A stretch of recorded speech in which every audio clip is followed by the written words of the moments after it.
Right now, Adam Stone back in the studio where he belongs. Today on It Feels Right, we are going to cover the APP in Cincinnati. We are going to travel down south to ATL with Mr. Adam Stone. Discuss a little MLP, some format, some exciting players, some exciting teams, and of course, a little tip of the day. All this power talk, we're going to talk a little bit about the special recipe of consistent play and well-timed aggression. Because you know why? Why? Because it feels right. It feels right. Legendary. Before we get into the episode, we have to tell you about a must-have for anyone in the pickleball world. If you're an avid pickleball player and don't have this app downloaded on your phone, you're missing out on so much. Meet the Selkirk TV app, the first and only free streaming and on-demand app dedicated to everything pickleball. Whether you're a player, a fan, or just curious about the sport, Selkirk TV is your one-stop shop for all things pickleball. Get exclusive early access to content you won't find anywhere else, like lessons, courses, podcasts, and much, much more. Imagine improving your game with the pros or catching the latest pickleball buzz before anyone else. Need more? How about a 24/7 live stream featuring new content daily? From gripping PPA tournament matches and live coverage of grandstand court to insightful player interviews, Selkirk TV has it all. You can dive into the action anytime, anywhere. If you're already watching this episode on the app, thank you. But if you aren't, what are you doing? Download the Selkirk TV app now. It's a must-have for anyone who loves pickleball. Visit selkirk.com/TV to get it. Hello. Hello, Robert. How are you? Hello, Adam. I'm doing great. I'm in Cincinnati. Oh, Cincinnati. Yeah. Well, Rob, I got pretty deep in the game on some of the YouTube chat last time we got together, and one of the comments was saying that we could shorten the time of the podcast by cutting down on our flattery, and I'm just going to pair that with you look handsome and intelligent today. So that's Thank you. kind of my response to that comment. Yeah, and honestly, the way the light's reflecting off your eyes and your smile, it's you're just so jovial, and it brings great joy to my heart to see you happy. And I'm sorry people writing in the comments aren't as happy as we are. That's a shame. Yeah, and you know what?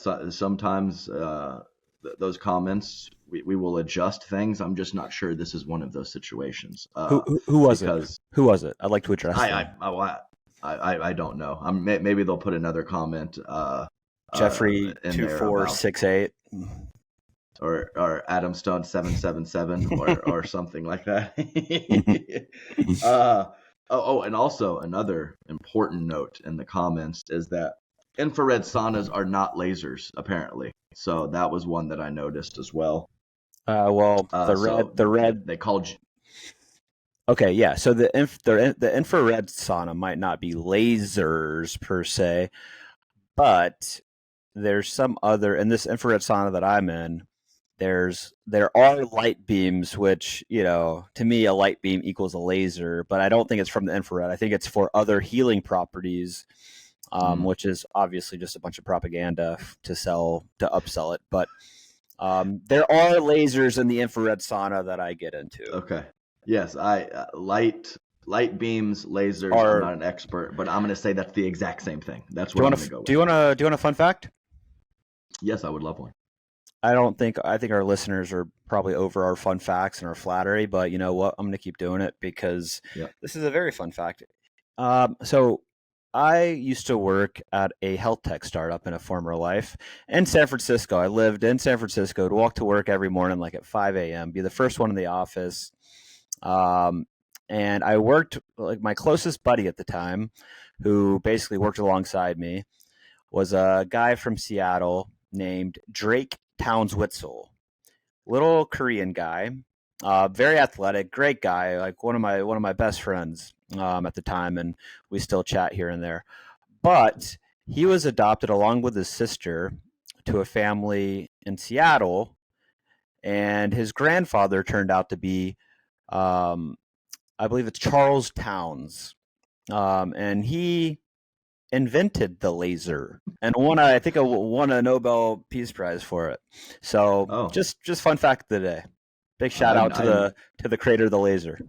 yeah, I had no idea where you were going with that. It turns out it was a lovely story. And how many former lives have you had? You're like living with families in Ireland, you're in India, you're doing this, you're doing old business stuff that I didn't even know about. I thought I knew you well, but I'm second guessing that. Yeah, there's lots of layers.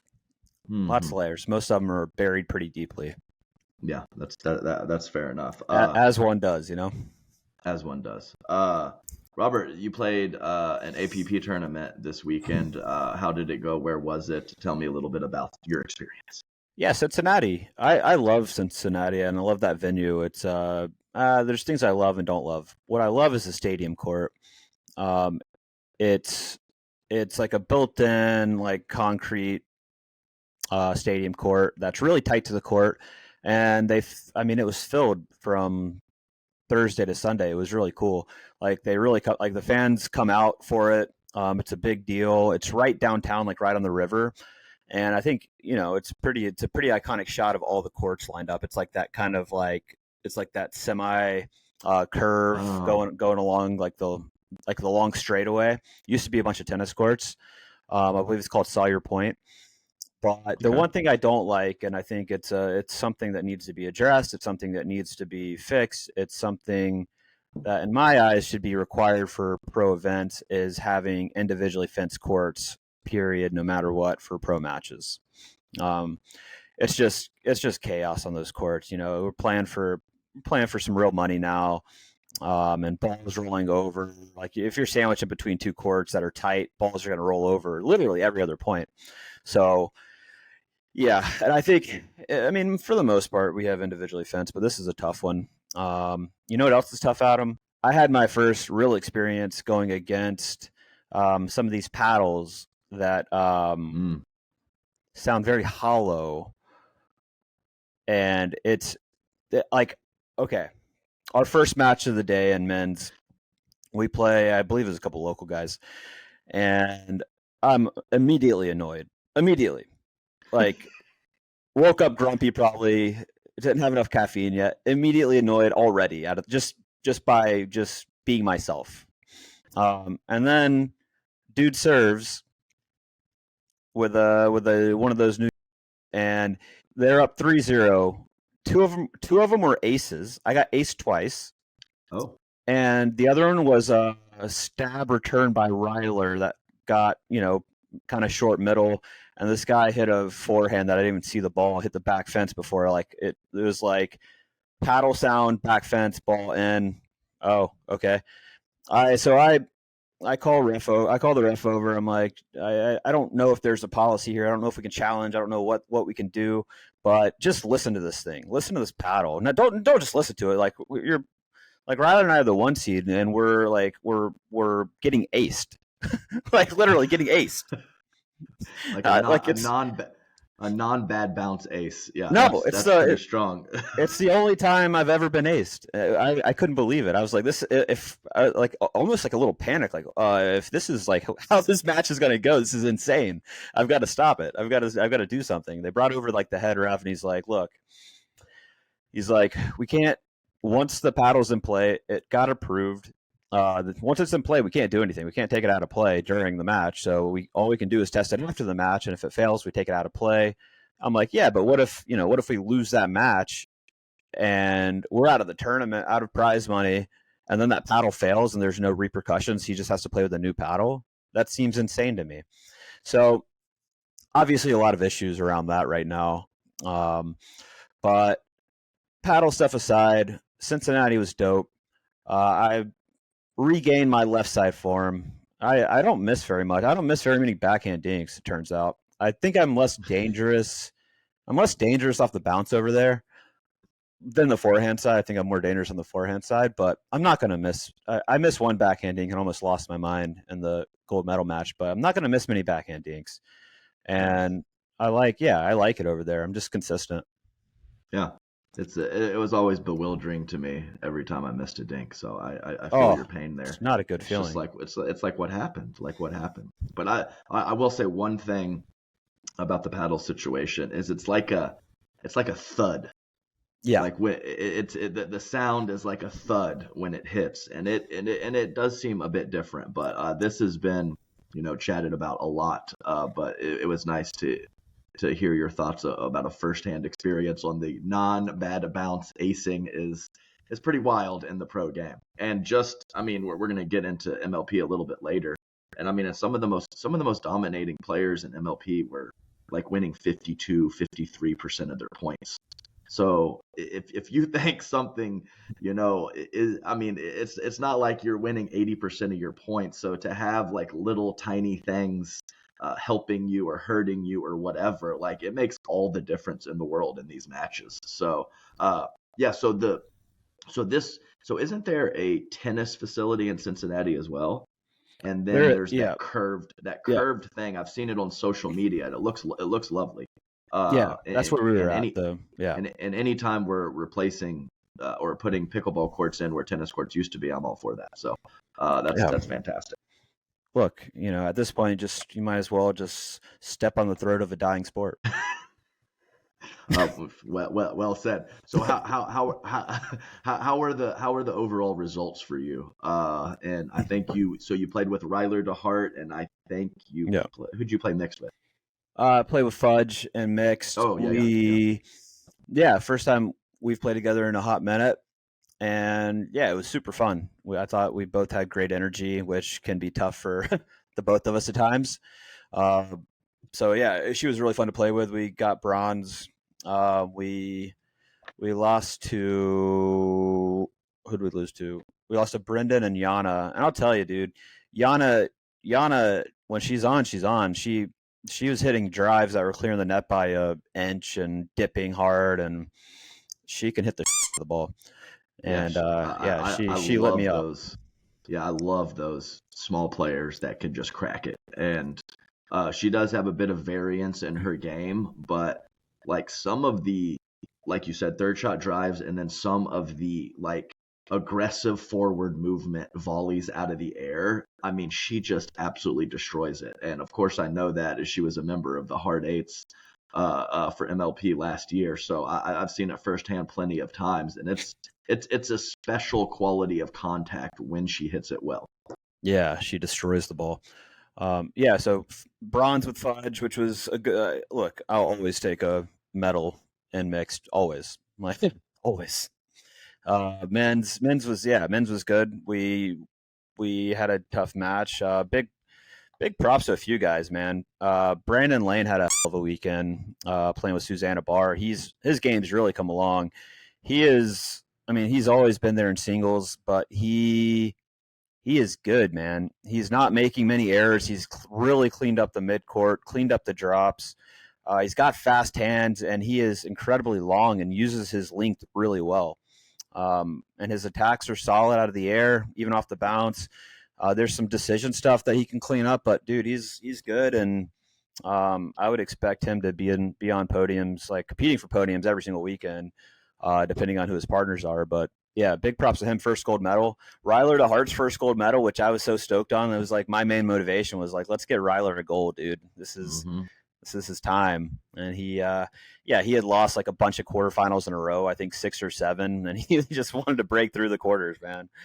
But great weekend for those guys, and had a good golden match with Sobek and Casey Colin. Casey Colin, you don't see him play too often, but also very good. Those guys gave us a tough match in the final. We won in 3, but it wasn't easy by any stretch of the imagination. So, that's Cincinnati. Got New York in 2 weeks, and then a little break from the APP because they don't have anything, I think, until July. Gotcha. All right, no, that's a good rundown. Now I remember Casey Colin. He's been playing for a long time, but on again, off again. And I mean, I think he was, what I remember, maybe I'm wrong here, but I remember him playing 4-5 at one point, and then just kind of 5-0, then pro. And I always analyze the draws of all the tournaments and take a look at them.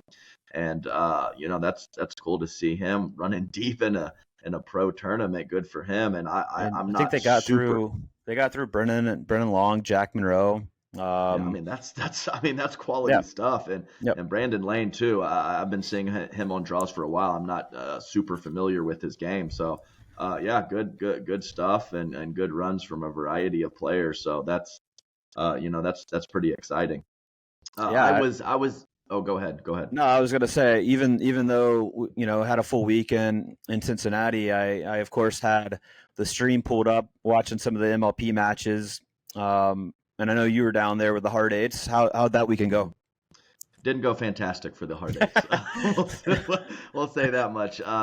It was cool energy down in Atlanta. I think that it's probably just because it's a different format.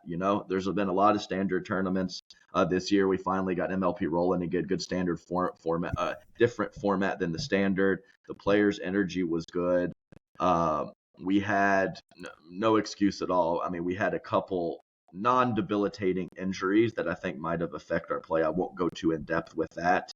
I felt like we were right there. I mean, we lost 3 Dream Breakers. That's never fun. Well, you get points now for the And Dream Breaker, at that's least, right. or a So point. with that format, so 1 point to salvage in the Dream Breaker, and of course we got beaten regulation twice, had 1 win. So not the weekend. I was a little disappointed in myself. I kind of felt like I could have done more from a in match game adjustment standpoint as the coach, because I'm not doing double duty. I'm not doing commentary for the MLP, so I was there on the bench for all the matches, and I just kind of felt like maybe I didn't pull the trigger, or get make some switches or some changes in terms of whatever it's mixed doubles team alignments, strategic play in the moment. And coaching's tough, man. It really Yeah, is. It's it like is. I'm always like do I give them specific game plans, detailed game plans? Do I pull back and let them play in flow and only mention something every so often? And I just kind of felt like my balance of all of it wasn't as good as it should have been. So Yeah, there's and 20. yeah. Go ahead. Yeah, I No, was I just was gonna say gonna. there's Yep. 23 regular season matches. So we played we played 6. So I mean, there's tons of play left, but it's still a decent chunk of our schedule. So Yeah. it was a bit sad to not get the results that we were hoping for. Energy, camaraderie, all that stuff was fantastic from the players on the Hard Eights, but just didn't get the results we were hoping for. Yeah. What would you have? Yeah, coaching is hard, man. I think it's so dependent on the player too. Like I just think about like what I like mid match, like what I would want from a coach, and it's usually like yeah. I think for me, it's less. Maybe if there's something glaring tactically that I'm not doing, or that I should be returning to somebody, or focusing on something specifically. But other than that, like just I think for me, it would just be like I just need somebody being positive, like Right. encouraging. Like that's to me, that's like most of the battle because pickleball is such a mental game and it's so easy to get down off a couple of strings of errors or something. Yeah, it's such a mental and emotional game. It really, well, for me at least. But Yeah. so I think having that kind of like support is huge, especially having somebody Yeah. on the bench the whole time. Yeah. And I think that probably game planning before Yep. is even more important than in match adjustments, which certainly need to happen. But I think that there's a type of player that is like that wants me to say, you drop here, you drive here, you dink here, and then there's some players where it's a less is more situation, like you exactly what you just mentioned. So I think Yep. kind of figuring out the personalities of your squad and kind of knowing who needs what is kind of always a work in progress, especially with a new team. So Yep. yeah, I mean that's just part of it, and I think the players have some stuff to work on, and I think I have some stuff to work on as well in that coaching role. So Yep. overall, it was really fun. I got some stats pulled up here. We'll just touch on the Challenger division before we switch over to Premier. As Todd Fote, 7-1 on the weekend. He was leading the board. 55% of his points won. Rachel Retger, I think that was probably the most surprising for me, as she was 10-2 in her matches. Eva Radzikowska, just challenger champion. She always gets it done. Vivian Glosman, and then Max Manthau, Purple Jesus, went 8-4, and Yep. so did Vivian Glosman. So a variety of teams had 3 matches or 4 matches, and some teams had 5 or 6 matches. So turns out that schedule-wise, which I like, where the team is based has a lot to do with how many matches you play. So if you were West Coast and you come all the way to the East, you're going to play more matches and vice versa. So a couple teams weren't at the event and a couple teams were playing less matches and some more. So that's kind of how they're doing it. And I think that makes sense to me. What is something just coming out of the weekend for you guys, the Hard Eights? What is something that you guys are going to be looking to adjust, or is it just getting more time together and just executing? Like how are you guys evaluating what happened? Well, definitely those last 2 things, because we played high-end gender doubles. I mean, it was something along the lines of, I mean, I have no idea, but it was something along the lines of like 9-3, 10-2, or something like that. And our gender and our mixed doubles was not where it needed to be. So finding the right pairings, and we actually switched back and forth a couple times. And of course, this team is Christine Maddox, Irina Tereshchenko, Eric Lang, and Max Manthau. And we mixed and matched a little bit to find the proper pairings. Clearly mixed results, and we had some leads, especially in that a couple times with our second mixed with a 2-1 lead. Leads in the first half of the game, wasn't able to seal the deal, and then of course 0-3 in Dream Breakers hurts a little bit. We had one pretty lopsided, one fairly close, and one really close for the Dream Breakers, and dims the brakes. That's part of the deal. So really it's mixed doubles, kind of finding a way to pair the right people together and have the proper strategy. Once we get that figured out, I think will probably get us over the. What are your thoughts on that point system of only getting 2 points if you win in a Dream Breaker, getting 1 point if you get to the Dream Breaker and lose, 3 points if you win 3-1 or 4-0, 0 points if you lose outright? I actually like it. I think the point system is pretty cool because I think there should be differences for. And I know they used to do game differential and point differential for tiebreakers and stuff like that, but especially with this being a regular season and not each event being a standalone tournament, I actually like it that you win in regulation, you get a bonus. You make it to 2-2 in the doubles portion, that you get a little point thrown your way. I like that. I'm not positive, or actually I'm pretty sure that I question the playing the games to 25 with no freeze, and you don't have to win on serve. And I don't even care about the freeze, whatever on the freeze, but I do think that you should probably have to win on serve. I mean, one of our first match, they won the match, so I don't mind saying this, but Allie Phillips, we had 24 and she just served it out, and that was it. That was it. So it ended on that. Less comebacks. I like the tense points. I think the fans can really see it with the players and kind of respond to how intense those points are with the comeback. And in this particular format, there was less comebacks. You almost felt defeated if it got to like 22-16 or 22-17. It was so almost hard. It was like a 8% situation of a possible comeback, and I think that you could see that a little bit. So I know they did that for a variety of reasons, which a lot of those make sense. But I just like the comebacks, and I think the fans do too. Yeah, and I think just winning on your serve is just a staple, right? It's so odd to, like you said, to have a miss serve and then match is over. That's a tough way to go out, tough way to end it. And I think, I like the idea. I don't need a freeze. That's like manufacturing it too much, but just winning on your serve feels like, that's how you close out a match. And I feel like you don't have to necessarily close it out anymore. Right. No, I agree. And, there's tinkering everywhere. I mean, there's tinkering in the well-established sports of like football and MLB and stuff like that, still tinkering after 100+ years with baseball. So, it's a work in progress. So I think that everybody will get it figured out, get on the same page, and find that perfect format. And if it takes a bit of time, that's part of it. Yeah, I like the testing, the tinkering, seeing what works, seeing what sticks. Yeah, definitely. And I think I like 25. I think that gives you a little bit more buffer to like have the better team win. But I think the only adjustment I would make to it is win on your serve, and I think you have a lot more interesting matches.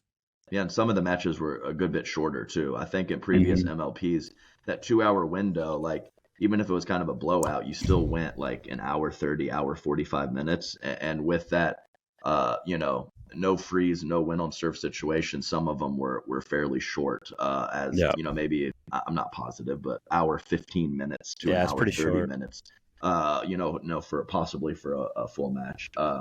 Over in Premier, Anna Bright, 10-0. 10-0 with 57% of points won, and the St. Louis Shock had silly energy. I mean, like aggressive yelling from the bench.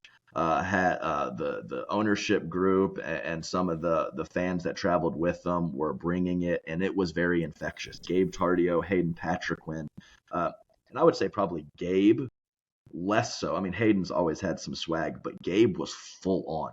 Yeah. He was almost as intense as Hayden and Anna with some of the pump ups in between points and stuff like that. And I think the energy really carried them. And I believe that it was a 4-1 weekend for the St. Louis Shock. So, pretty impressive stuff from, New Jersey only played 3 matches, but won all 3 in Dream Breakers, as Anna Lee went 6-0, and sorry, Zane went 0-6, but the team won all 3, so all good. Tina Pisnik had another solid tournament, 6-2.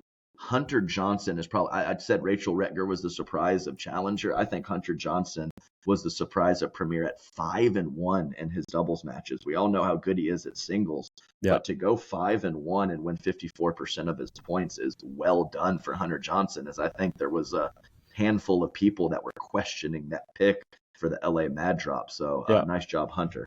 100%. Kate Fahey, newcomer for the St. Louis Shock, very fiery, very intense. Clearly won all of her women's matches paired up with Anna Bright, but struggled a bit with mixed, as I believe she was 1-4 in her mixed matches. But just wanted to touch on her as kind of probably the biggest newcomer into the Premier division, with maybe mix in Mari Humberg there too. And look, held up well. Obviously, women coming over, mix is the last one to crack. So, I mean, the fact that she was able to win with Anna and I think mix will come. So it's looking like right now it's looking like a great pickup. Yeah, and I mean, we talked about the top of the player standing, so I'll mention a couple names at the bottom. Sorry, ladies and gentlemen, but the numbers don't lie, as we had Jack Sock going 2-6 for the New York Hustlers, and Catherine Parento 1-5 for the Mad Drops. Yeah, I think both of those are pretty surprising to me. Yeah, I mean, Jack less so. It's first MLP. I mean, obviously he loves the format. He's super fun to watch. He loves the team environment. That's clear. It is different scoring. First time doing it. It is a little different strategy. You got to be a bit more careful on the service points, a bit more measured in terms of playing high percentage, not giving serves away. So yeah, there's some adjustments to make, but Catherine was shocking. Yeah, I mean, that's dims the brakes. That's pickleball. Sometimes you just don't play your best game. And once again, as I mentioned earlier, like some of these players with great records are winning like 52% of their total points, and some of these players with poor records are winning over 45% of their overall points. So we're talking like super minor adjustments, or a couple points here, a couple points there make a huge difference in these matches, as those point differential percentages are so tight. So it could be for a very specific reason. It could be that's just how it broke down for this particular weekend. Yola players had a good weekend. Yeah, well, Simone got double gold, man. She's hitting forehands. She's hitting forehands harder than I've seen her hit forehands ever. Yeah. So, and I think that held true for a lot of the MLP players as well. So yeah, super fun weekend. Love getting back in that MLP swing. Yeah, it was just good stuff. I just think that the players, it's a long season. It was an intense April on the PPA tour with like 4 consecutive tournaments. So the mixing of formats, I think, kind of gave a little extra life to some of the players that had been playing standard tournaments for quite some time. And this is the fun part now. The fun part is this wasn't a standalone event where you had a champion. Like, the fun part is this is like the start of the season. This is like MLB opening day. You know, like you're seeing like how teams are gelling, what's happening. And again, like you said, this is you guys played a fair chunk. You guys played a quarter of your schedule this weekend, but but that means 3 quarters to get the ship right. So, but that's the fun part. You got storylines. You have adjustments. You're going to see what's the situation just in terms of when can you make adjustments to the roster? When's the next event? What's all of that look like?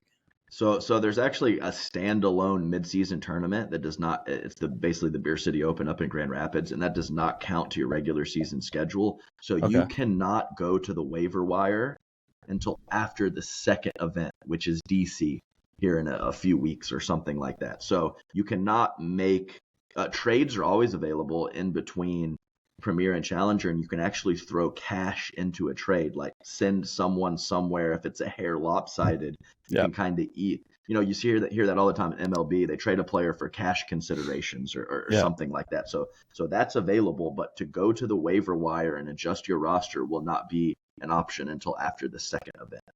Got it. Okay. But I mean, it's fun. I mean, who doesn't want to see Sock and CJ Klinger, like 2 contrasting personalities, super hilarious. There was a couple awkward chest bumps mixed in there, but that is a cool dynamic. I mean, you have I watched before the Hard Eights were playing a match. I went over and I watched a men's doubles DC versus the Shock, and it was Hayden Patriquin and Deckel just chirping.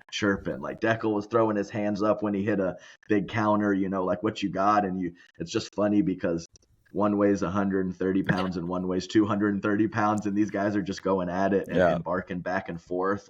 It was cool and it was fun, and it's very busy for the players and the coaches because you got to practice. You got multiple matches a day. So when I got a little sliver of time to be a fan and kind of just watch for 20 or 30 minutes, it was enjoyable. It was enjoyable.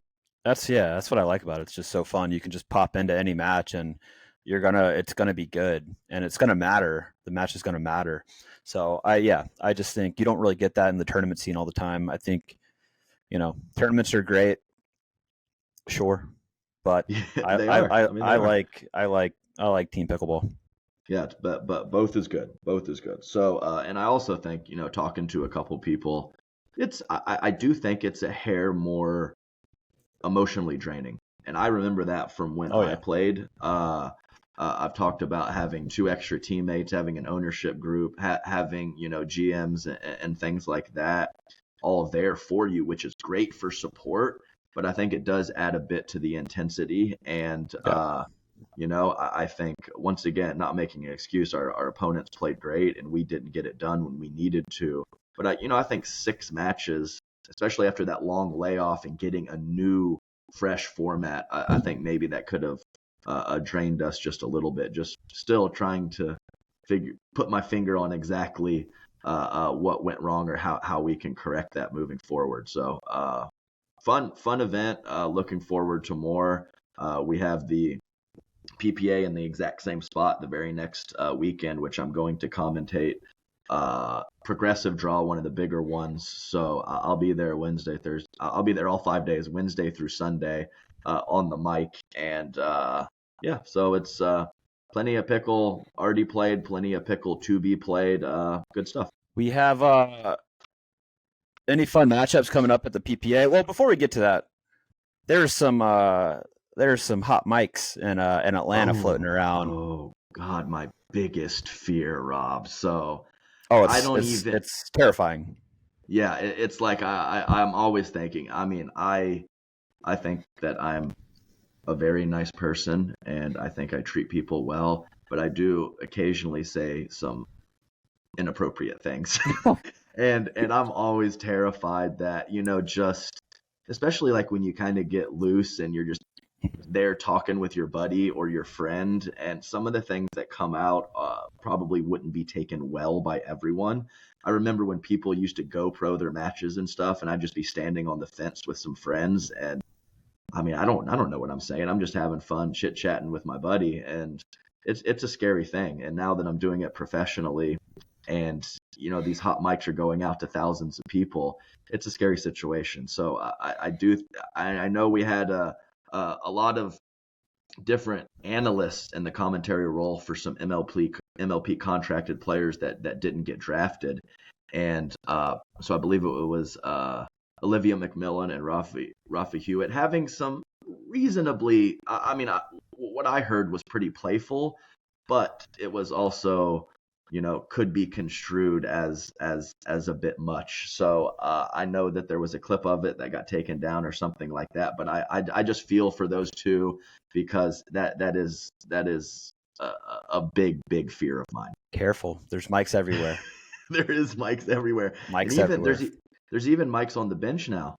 So the stuff I say on court after I miss a dink is just nobody should hear it. But I'm surprised refs haven't called me for it. I say some egregious stuff pretty loudly, I feel like. Well, at least you only had to say that stuff once this past weekend, because you only missed one. So, but it was a flurry of F-bombs. It was a flurry. I mean, in the moment competing, it's tough. And I remember first MLP, they literally had us mic'd. Yeah. I mean, that's not the case. Wearing it around the waist. Yeah. But I was just like, are you guys really sure you want to do this? Like when I'm in my element out there competing, like I'm not thinking about a microphone on me. I am saying some aggressively horrible things, and almost all of that is to myself. But I'm still using some colorful language and saying some things I should not be saying that are not, kid friendly. So those mics, man, watch out. They might be hot, and you got to be careful. Speaking of that first MLP, I remember that was kind of the start of there was a documentary crew that was starting to capture some footage and start poking about. And I recently saw, I don't know where it was, but it was submitted to a film festival. So it's done. It's the doc's made. It's about pickleball and feuding billionaires was kind of the little teaser I read. And it is premiering at a film festival somewhere coming up, like in the next couple of weeks. So it'll be interesting when that comes out to see how that kind of got put together and portrayed. Oh, that's cool. Because we had Corinne's pregnancy when she was playing MLP. There was a big crew there, and so that crew's different. So the one that was that tracked Corinne and I and MLP, that didn't get. I don't think that didn't go anywhere. Like I think Amazon, because they did Prime on Amazon, Coach Prime, and I don't think they were able to sell this to anybody. I don't think anybody bit. So I don't think that one went anywhere. This is the other one that is done by Ashley Underwood and Seth Porges. And that crew out in LA. So this is like, I think the one for Prime was going to be a docuseries. Yeah. So this one's more of like a documentary that's an hour and a half, 2 hours.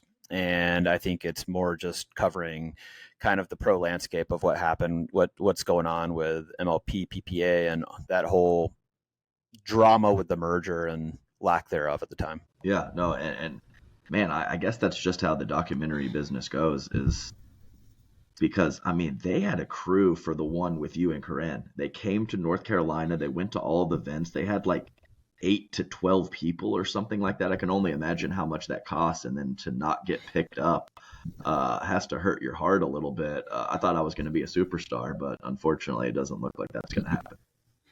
I said some funny stuff too. Dude, they came down to Georgia and Florida and stayed the night and did the whole thing. But yeah, it's crazy to me that they could shoot basically an entire series like that, and then it just goes to the graveyard. Yeah, literally. I mean, just yeah, it's pretty wild. So yeah, who knows? But I like, mean, I would why wouldn't you be able to like just at least like even put that on like YouTube or something? You know what I mean? It's like why? something Yeah. like Mm. a lower tier network or Yeah, put it on like streaming Fubo or service. something, you know? Yeah, right. Put it on Samsung TV, whatever. I just I just want to see me in a documentary. I'm not playing anymore. No one will ever do it again. That was my chance. That could have been my 15 minutes of fame. But we'll never see it. What can you do? No, the opportunity's gone. So, yeah, onward, I guess. But hopefully this doc's interesting. I'm sure it will be. Yeah, I think so. I mean, the merger was intense, man. It dragged on.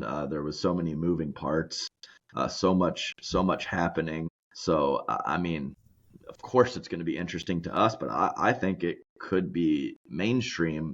People not totally in the know with pickleball could be interesting to them as well. So, yeah, I mean, dude, some of those documentaries, like stuff takes off afterwards. If it gets on a big service and gain some Yeah. popularity, like it can really blow something up. As I mean, I know whatever golf and F1 and all that stuff was already very much established, but it's only like grown huge since that stuff started coming out on Netflix. So Yeah. yeah, let's get something going. Let's get it on a streaming service, and let's let the people see the pickleball drama, baby. Yeah, I did.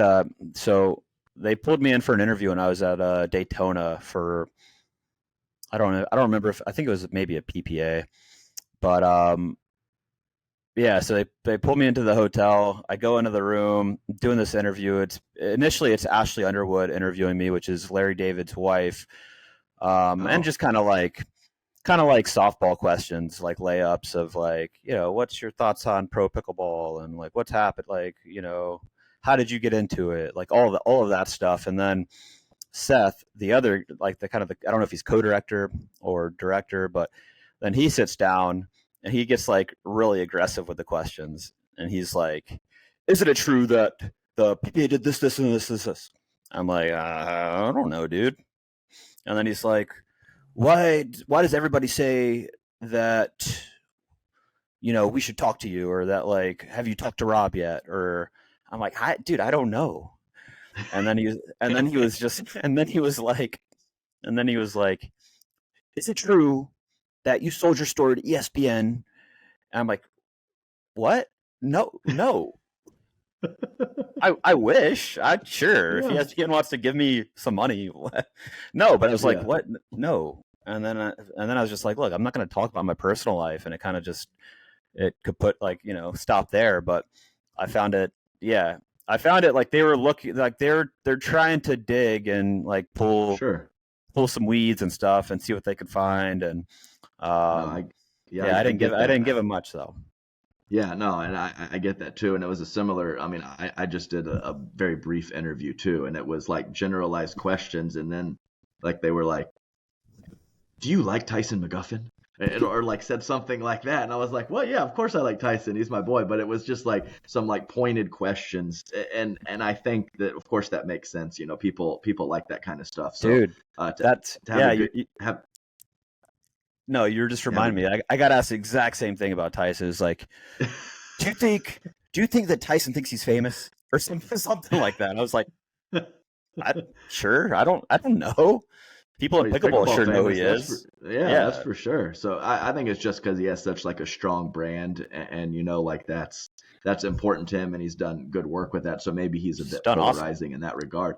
Yeah, I love it. I've always been a Tyson fan, but it was just funny to see like just like it was like light questions, and then like the interviewer like crossed their legs or something and was like, so.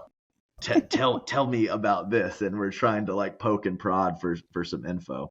Yeah, So funny the format of it and how it all played out. But documentaries, get them out there for the people, blow this thing up even bigger than it already is. I'm all for all of it. same. Send it. Full send. Well, Robert, I normally have something prepared a little more specific for the tip of the day, but I think it's about that time. and I have nothing prepared for today. Anything you would like to discuss for our amateur viewers about something that could possibly help their game? Yeah, I always like to think about what just played, right? So over the weekend, what did I think about? What did I do that you can do when you go out and play today and tomorrow and the next day and one more day, because there's always one more game. And that is, I always just try to remind myself at the beginning of a tournament day to play clean, because it's very easy to go into it with the mindset of, oh, it's a little chilly today, they're switching, let's drive crash. It's just like, you win by not missing very much, and that holds true across every level. And I think you can get into modes where you're too passive, but at the end of the day, when I'm getting beat by a team, it's because I'm missing more than the other team. And it sounds stupid, basic, stupid, simple, but it's easy to forget that mindset of just play clean pickleball, play high percentage, get to the kitchen line. If that's your game, that's my game. I want to win points at the kitchen. So I'm constantly reminding myself, you don't have to play fast. Just because the other team's playing fast and they're driving, they're crashing, it's easy to get sucked into that. And just play clean, drop, get to the kitchen, work the point, find your spots, and just, miss less than the other team, because whenever I'm losing, it's because I'm missing more than the other team. Sounds stupid, but it's true. Yeah, take care of you is always a good play. And you know what? To be perfectly honest with you, sometimes when you do that, they just kind of give it to you. And when you're going crazy or you're a little sloppy and you're missing shots, you don't even give them an opportunity to give it to you. So, I mean, everyone wants to take it. Everyone wants to win their matches, of course. But if someone wants to give me a gift and I can just kind of bunt the ball over a little bit and earn the W, I'm all for that. And I think I got caught up a little bit with, the paddle technology, the new ball, it's flying around. And especially with some of the early year tournaments with the cooler conditions, like I was ready to just be done with my whole pickleball philosophy, like my consistent play with well-timed aggression. And I was just ready to scrap it and just talk about drive, crash, athleticism, hand speed, whatever. And, we move into some of the summer months and I'm watching teams play MLP. I'm commentating matches.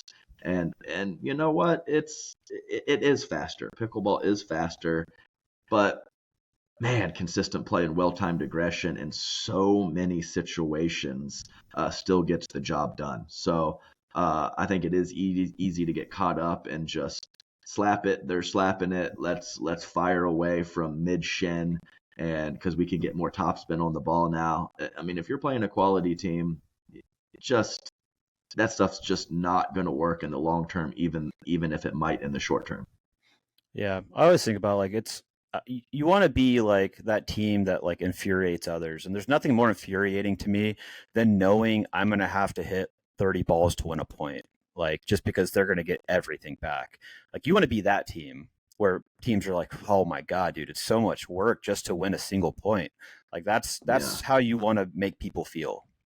Yeah, and like JW and Dylan, kind of like their style. Yeah. It's like we're just gonna dink it in a bunch of times.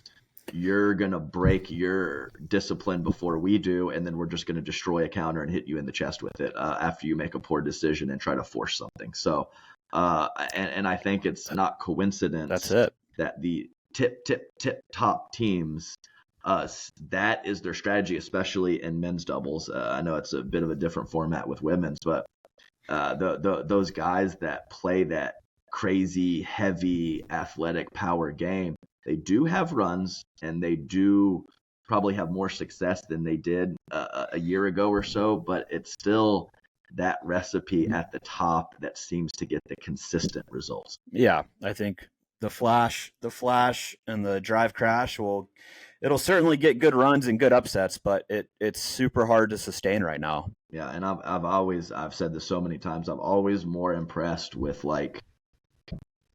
9 out of 10 quarterfinals or something like that, as opposed to 4 second round losses and then 1 championship Sunday out of 10 or something like that. So I mean, be consistent. It's still a big part of the game, and just occasionally put that 19th shot drive in your back pocket and just don't use that one. I like it. I think this is a well-rounded episode, Adam. I like it too. I think we're hitting that happy place at about 45 minutes. I think we only had about 30 seconds of flattery this time instead of a couple minutes. So we still will toot each other's horn, but we read the notes, we read the comments, and I think we did a decent job of toning that down this episode. Can't say it'll continue, but we did it all right here.